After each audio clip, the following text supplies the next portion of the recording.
Hello, welcome to UPSC Rainbow. Previous class study 2017 UPSC CAPF previous year question paper geography. So let us begin with the 2016. So first question starting with third questions.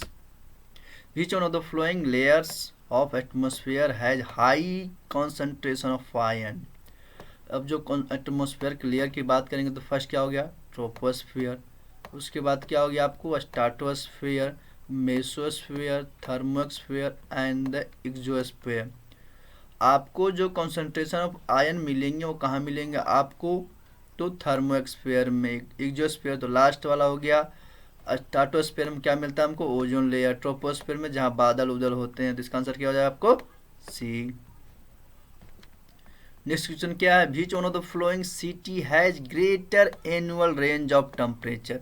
Temperature range का annual range बोला जा रहा है। कुलालमपुर, new Delhi, संगवेई and उलन बटोर। आपको पता होना चाहिए कि सबसे ज़्यादा जो ग्रेटर एनुअल रेंज वेरिएशन होता है उलन बटोर में लो टेम्परेचर भी होता है और हाई टेम्परेचर भी होता है। इसका आंसर क्या हो जाएगा आपको? डी।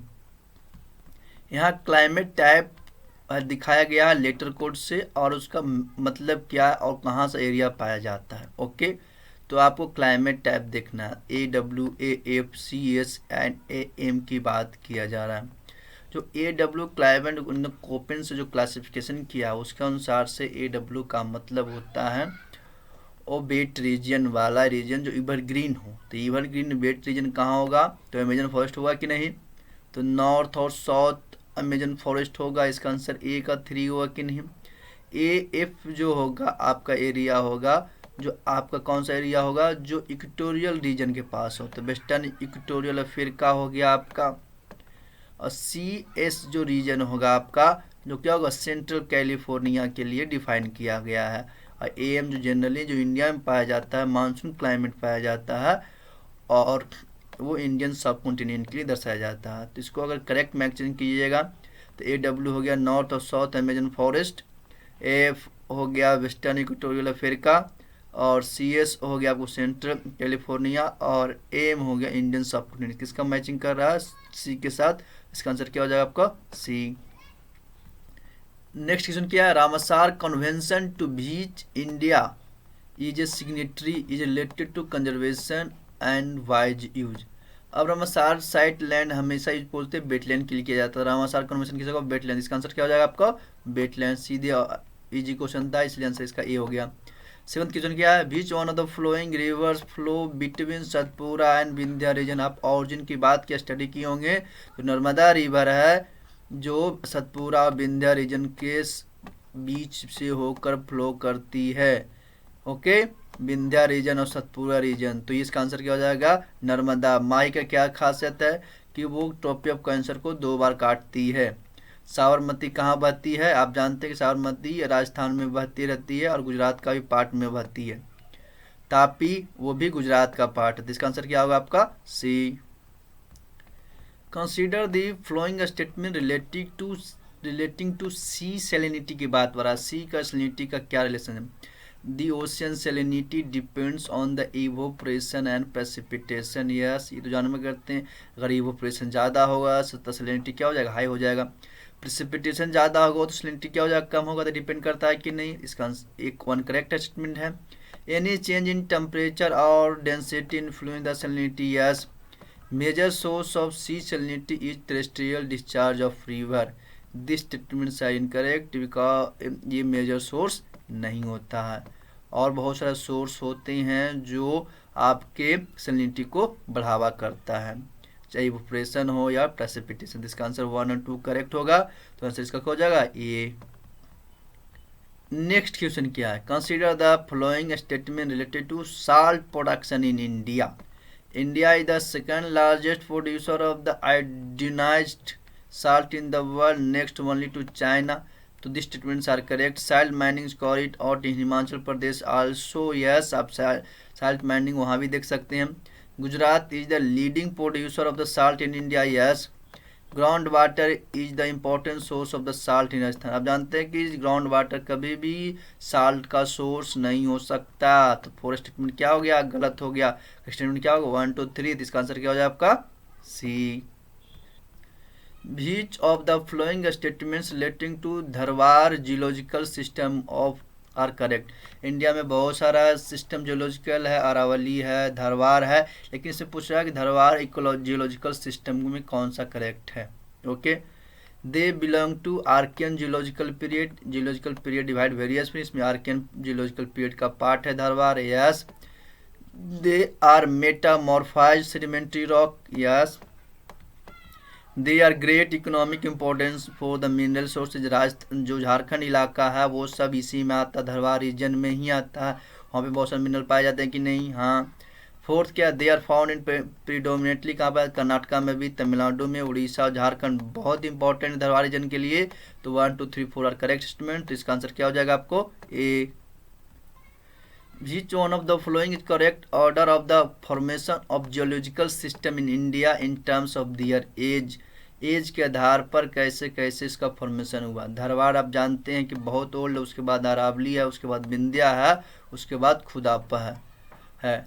लेकिन ये गलत है। आप जानते हैं कि सबसे ज़्यादा ओल्डेस्ट कौन होता है, जो रॉक है वो अरावली है कि नहीं। तो ये अरावली, उसके बाद धरवार, उसके बाद खुदापू और उसके बाद विंध्या लास्ट में आता है। तो इसका आंसर क्या हो जाएगा आपको बी। सबसे बोलेगा कि अभी यंग में कौन है, तो हिमालय। इसका आंसर क्या हो जाएगा कि इसका B. Which one of the following statements are correct। Kolkata port के बारे में, पोर्ट सिस्टम के बारे में बता रहा है। Kolkata port is the only riverine major port of India. Yes, Kolkata port एक मात्र है जो रिवर राइन प्रोजेक्ट है। Yes. The port of Cochin is located on the Willingdon island. Yes, Cochin के पास है। Maharashtra has 3 major port. This statement is incorrect because Maharashtra है 2 major port, Jawaharlal Nehru port और Bombay port. Mundra port is Indian major port in the private sector. Yes, Mundra port है। तो 1 2 4 correct statement है। इसका answer क्या हो जाएगा D. Perth located on 180 degree east of longitude will be celebrating new year event on 1 January at 6 AM। At the time, what will be time of Los Angeles located on 110 degree west longitude. आप जानते हैं कि ये middle हो गया जो Greenwich से गुजरती है, मिड टाइम। अब यहाँ इधर जाइएगा तो आपका क्या होगा, टाइम बढ़ेगा। इधर जाने पर क्या होता है, आपको टाइम घटेगा। ईस्ट में 118 डिग्री पर कौन है, आपको पर्थ है। और 110 डिग्री पर आपको कौन है, लॉस एंजलिस। आप जानते हैं कि हर एक डिग्री पर आपको 4 मिनट की बढ़ोतरी घटती। टोटल आप जोड़िएगा तो कितना हो गया, 238 डिग्री और मल्टीप्लाइड बाई 4 से गुना कीजिएगा तो आपको टाइम का डिफरेंस पता चल जाएगा।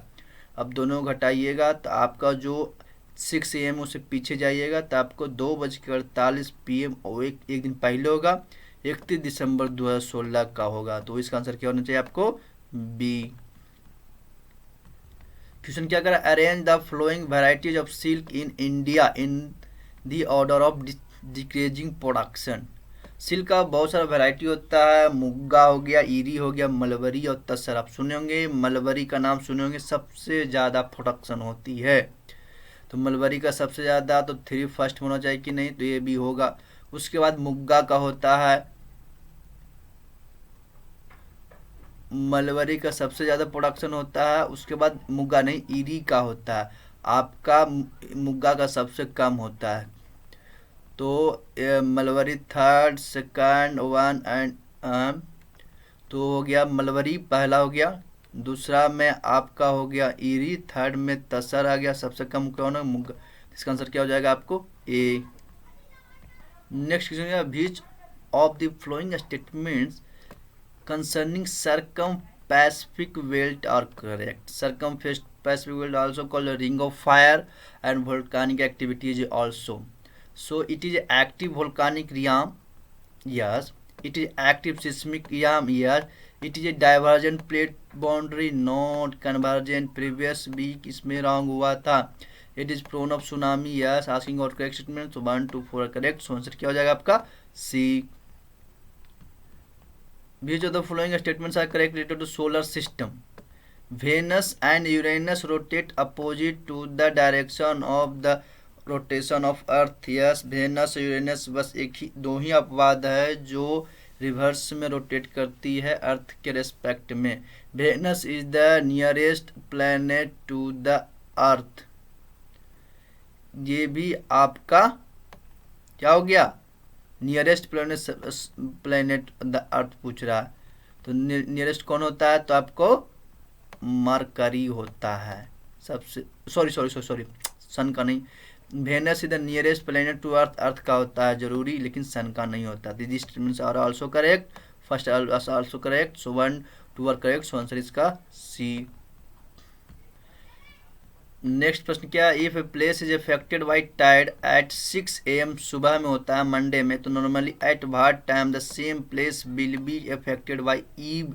ईव से कब इफेक्ट होगा. ईव एक प्रकार के टाइड ही है, लेकिन वो लगभग 6 घंटा 13 मिनट बाद आता. उसके बाद 6 बजे आएगा तो 6 घंटा 13 मिनट जोड़िएगा तब 12 बजे 13 मिनट होता है ना. तो इसका आंसर क्या हो जाएगा आपको, C. Thank you for discussion.